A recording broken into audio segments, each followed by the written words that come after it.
Welcome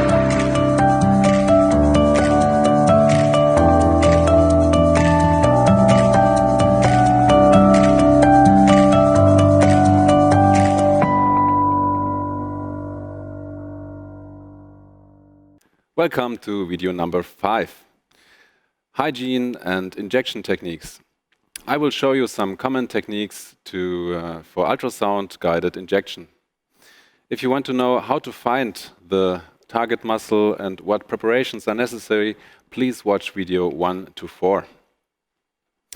As you know, hygiene is very important, so please wear sterile gloves and maybe you want to wear a lab coat. Before injecting, make sure to disinfect your probe and also, of course, disinfect the injection site. If you're using an ultrasound cover like this one or like these, make sure to put some ultrasound gel on the probe before inserting it into the cover to ensure air-free conduction. After having disinfected everything, use sterile saline solution, disinfectant, or sterile ultrasound gel for the final conduction process. But as we don't want to inject Annika, she wouldn't approve of that, we will now change to a blue phantom. So thank you, Annika. To perform ultrasound-guided injections, there are two main techniques, the so-called in-plane technique and the out-of-plane technique, and I will try to demonstrate both of them.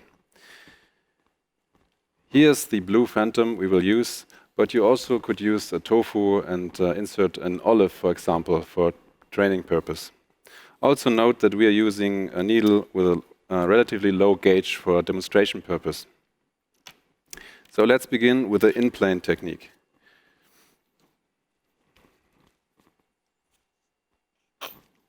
So as the name suggests, in the in-plane technique, we're trying to keep the needle axis in plane with the axis of the ultrasound probe. The advantage of this technique is that you can keep the whole length of the needle in the image. The disadvantage is that it's a little bit harder to keep the right plane. Also note that shallow angles allow for a better contrast. The other technique would be the out-of-plane technique. In this technique, the needle axis is perpendicular to the ultrasound probe axis, and the needle will appear as a single dot. And you will try to keep the tip of the needle in your plane. If you're not sure if you're seeing your needle, you can jiggle around a little bit and try to perceive the movement. When your needle tip is at the right position, you can apply a small volume of your dose, of your medicament, to ensure the right position, and then afterwards inject the rest of it.